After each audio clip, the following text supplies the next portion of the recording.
Hello बच्चों, welcome to my YouTube channel NCERT exposure. आज मैं आपको क्लास 6 एनसीईआरटी साइंस का 5th चैप्टर कराऊंगी। Its name is separation of substances. In our daily life there are many instances when we notice a substance being separated from a mixture of materials. हम अपनी daily life में बहुत सी ऐसे examples देखते हैं कि mixture में से चीजों को अलग अलग किया जाता है। जैसे tea leaves are separated from the liquid with a strainer while preparing tea. जैसे हम चाय बनाते हैं तो उसको एक छलनी में से सेपरेट करते हैं, तो क्या सेपरेट होता है उसमें से टी लीव्स सेपरेट हो जाती हैं और चाय हमें पीने के लिए तैयार हो जाती है। Grain is separated from stocks. अनाज स्टॉक से सेपरेट किया जाता है। ड्यूरिंग हार्वेस्टिंग के दौरान होता है ये। गेहूं को स्टॉक से अलग किया जाता है। मिल्क और curd is churn to separate the butter. दूध या दही को भिगोकर मक्खन निकाला जाता है। We gin cotton to separate its seeds from the fibre. हमने चैप्टर 3 में पढ़ा था गिनिंग ऑफ कॉटन। उसमें से कॉटन बॉल में से सीड्स को कॉटन फाइबर से सेपरेट किया था। हम दलिया पोहा या ढोकला वगैरह खाते हैं, अगर इसके अंदर ग्रीन चिल्लीज होती हैं तो हम उनको निकाल देते हैं, तो ये भी हो गया सेपरेशन। अगर मान लो आपके पास एक बास्केट है जिसके अंदर आपको अमरूद और मैंगोज दिए हुए हैं, तो आप उनको इजीली सेपरेट कर सकते हो। एक बास्केट में आप मैंगो रखो तो रिमेनिंग क्या बच जाएंगे, गावा अमरूद बच जाएंगे। सेपरेशन हो गया। लेकिन ये तो सेपरेशन हुआ इजी। अगर हमारे पास एक बर्तन के अंदर नमक है और मिट्टी है, सैंड, इसको मिला दिया जाए तो हम कैसे सेपरेट करेंगे? क्या हम इसको हाथों से सेपरेट कर सकते हैं? एक एक ग्रेन्स को, सैंड के एक एक ग्रेन्स को हाथ से उठाकर अलग कर सकते हैं? नहीं। तो इसके लिए हम कुछ मेथड्स पढ़ेंगे जिससे हम इनको सेपरेट कर सकें। सेपरेशन हम क्यों करते हैं? हम सेपरेशन इसलिए करते हैं ताकि इसमें से नॉन यूजफुल सब्सटेंसेस जो हमारे काम के नहीं है उनको हम निकाल सकें। Secondly, to make it pure, ताकि ये कोई भी चीज है ये प्योर हो जाएगी। अब हम मेथड्स करेंगे सेपरेशन के। These are the simple methods of separation. First, hand picking. हम बाजार से गेहूं लेके आते हैं तो उस गेहूं के अंदर बहुत सारी इम्प्योरिटीज होती हैं, जैसे stone, husk, broken grain and particles. Some insects may be also present. उनको हम क्या करेंगे? उनको हम अपने हाथ से निकाल सकते हैं। तो हाथ से निकालने का मेथड ही हैंड पिकिंग कहलाता है। This method can be used for separating slightly larger sized impurities like stone, husk from wheat, rice or pulses। जैसे हम बाजार से छोले राजमा लेके आते हैं तो उनके अंदर कई बार हस्क होता है, कई बार स्टोन्स होते हैं, कई बार उसके अंदर छोटे छोटे इंसेक्ट्स आ जाते हैं, तो हम उनको रिमूव करते हैं। Hand picking is a very convenient, very easy method of separating substances. Now, threshing. You have seen bundles of wheat or paddy stalks lying in fields after harvesting the crops. जब फसल को काट लिया जाता है तो आपने देखा होगा वहां पे बंडल्स को, गेहूं और चावल के बंडल्स को देखा होगा। इनको पहले सूर्य की धूप में सुखाया जाता है, क्योंकि अगर इसको सूर्य की धूप में नहीं सुखाएंगे तो उसमें से ग्रेन्स इजीली नहीं निकलेंगे। हम मैंगोज और गावास को तो अलग कर सकते हैं, लेकिन जो ग्रेन सीड्स होते हैं बहुत ही छोटे होते हैं, तो उनको हम उनके स्टॉक से तोड़ तोड़ के अलग नहीं कर सकते। तो हम उनको कैसे अलग करेंगे? इसके लिए हम एक प्रोसेस यूज करेंगे which is thrashing. This is a process used to separate grains from stalks. इस प्रोसेस में क्या किया जाता है, स्टॉक्स को ग्रेन सीड्स से अलग करने के लिए उनको पीटा जाता है। लेकिन आजकल, पहले तो बैल यूज करते थे या फिर हाथ से ही करते थे, लेकिन आजकल मशीनों द्वारा ये काम किया जाता है और इन मशीनों को थ्रेशर्स बोलते हैं। Next, winnowing. जैसे आपकी मम्मी गेहूं को पिसवाने से पहले गेहूं को साफ करती है, तो अगर उसके अंदर हस्क ज्यादा होता है तो कैसे साफ करती है? आप ये फोटो देखो, स्टूल पे खड़ा होके और ऊंचाई से गेहूं को गिराया जाता है। लेकिन इसके लिए क्या जरूरी है कि आपको ऐसे खड़ा होना होगा कि हवा की डायरेक्शन में गेहूं गिरना चाहिए। इससे क्या होगा, एक तरफ तो गेहूं का हीप बन जाएगा, ढेर बन जाएगा, और दूसरी तरफ हस्क चला जाएगा, क्योंकि हस्क बहुत ही लाइट होता है गेहूं से। Winnowing is used to separate heavier and lighter components of a mixture by wind. इसमें लाइटर कंपोनेंट क्या है, हस्क, और हेवियर कंपोनेंट क्या है, ग्रेन्स।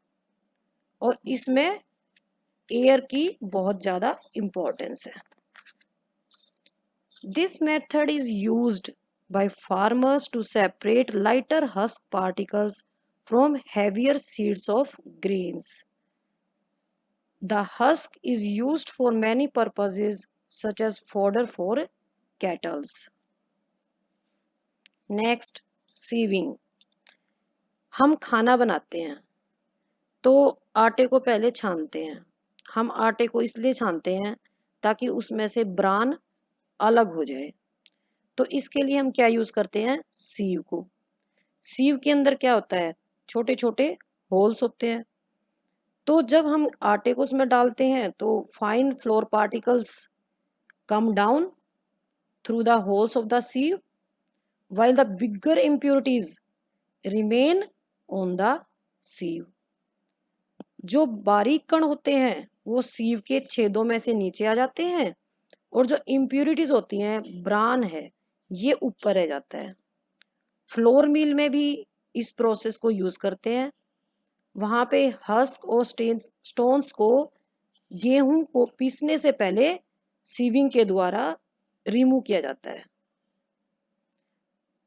कंस्ट्रक्शन साइट्स, जैसे कोई मकान, दुकान या कोई बिल्डिंग बन रही होती है, वहां पे भी सीविंग यूज की जाती है। वहां पर रेती को छान के यूज किया जाता है, क्योंकि उसके अंदर पेबल्स और स्टोन्स होते हैं। तो ये हमने जो मेथड्स करे अभी तक, हैंड पिकिंग, थ्रेशिंग, विनोविंग और सीविंग, ये मेथड्स हर चीज को मिक्सचर से सेपरेट नहीं कर सकते। जैसे कि चोक पाउडर है और फ्लोर है, दोनों वाइट कलर के होते हैं, तो हम उनको कैसे सेपरेट करेंगे? इसीलिए हम कुछ और मेथड्स करेंगे जिनके द्वारा हम इनको रिमूव कर सकते हैं। कई बार क्या होता है कि बहुत ज्यादा लाइटर इम्प्यूरिटीज होती हैं, जैसे डस्ट है, सोयल पार्टिकल्स है। हम दाल लाते हैं बाजार से, राइस लाते हैं, तो उनके साथ इम्प्यूरिटीज आती हैं, जैसे डस्ट पार्टिकल्स आ जाते हैं।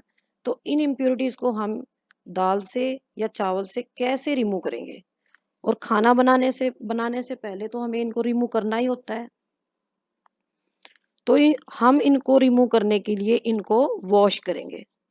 Rice and pulses are usually washed before cooking. Cooking से पहले हम इनको वॉश करेंगे। हम इनके अंदर क्या करेंगे, वाटर ऐड कर देंगे। जो ये इम्प्यूरिटीज हैं, जैसे डस्ट है, ये वाटर के अंदर आ जाएगी। इस तरह से वाटर के अंदर घुलने के बाद हम इन इम्प्यूरिटीज को रिमूव कर सकते हैं। When the heavier component in a mixture settles after water is added to it, the process is called sedimentation. जैसे हम चावल के अंदर पानी डालेंगे तो उसकी डस्ट निकल के पानी के अंदर आ जाएगी और नीचे चावल बैठ जाएगा, तो ये प्रोसेस होगा सेडिमेंटेशन। फिर हम क्या करेंगे, सेडिमेंट को यानी चावल को हिलाएंगे नहीं, धीरे धीरे ऊपर से वो पानी निकाल देंगे, तो पानी के साथ डस्ट भी निकल जाएगी और हमारे चावल साफ हो जाएंगे। When the water along with the dust is removed, the process is called decantation without disturbing the sediment. अब हम करेंगे फिल्ट्रेशन। जब हम चाय बनाते हैं तो हम उसको छानते हैं। हम उसको क्यों छानते हैं? ताकि उसमें से हम टी लीव्स को रिमूव कर सकें। इसके लिए हम क्या यूज करते हैं? स्ट्रेनर यूज करेंगे। तो ये जो प्रोसेस है जिसके द्वारा हमने अपनी चाय को छान के पत्तियां अलग की, इस प्रोसेस को बोलेंगे हम फिल्ट्रेशन। फिल्ट्रेशन की आप डेफिनेशन लिख सकते हैं। This is the process used for separating insoluble solid from a liquid by passing it through a medium। Medium इसमें सी भी मीडियम है और फिल्टर पेपर भी हमें यूज कर सकते हैं। तो इनसॉल्युबल सॉलिड क्या है? इसमें चाय की पत्तियां, और लिक्विड क्या है? जो हमारी चाय थी जिसके अंदर पत्तियां मिली हुई थी। नाउ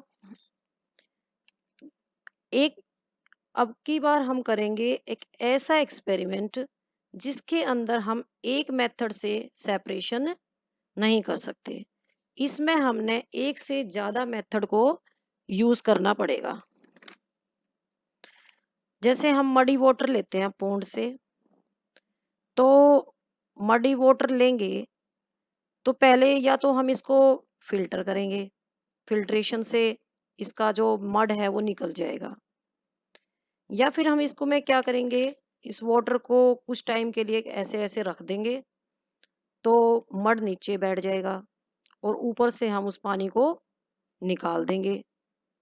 लेकिन अगर ये वाटर सिंपल ना होके ये अगर साल्ट वाटर होता तो कैसे इसको हमें सेपरेट करते?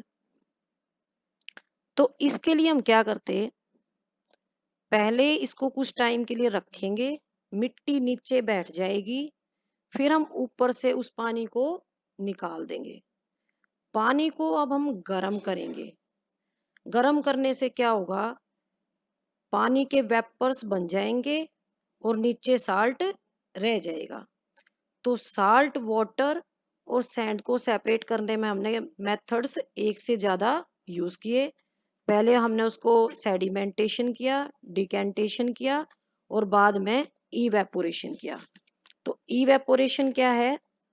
The process of conversion of water into vapour is known as evaporation.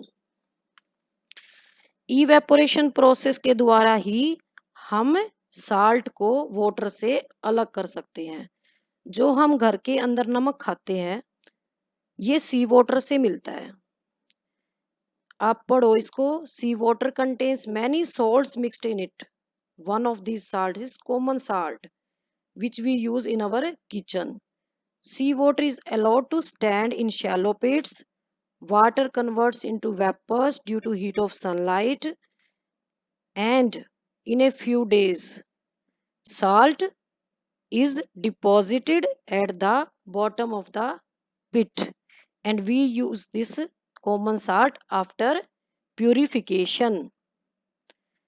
एक इसमें आप ओके बाय बच्चों, इससे आगे हम दूसरी वीडियो में करेंगे। आप इसका ये फर्स्ट पार्ट है, सेकंड पार्ट कराऊंगी मैं इसका आपको। आप यहीं तक कर लो इसको, नेक्स्ट टाइम कराऊंगी मैं आपको। इवेपोरेशन में आपने ये सी वाटर का फोटो देख सकते हैं कि हम साल्ट को कैसे इकट्ठा करते हैं सी वाटर से।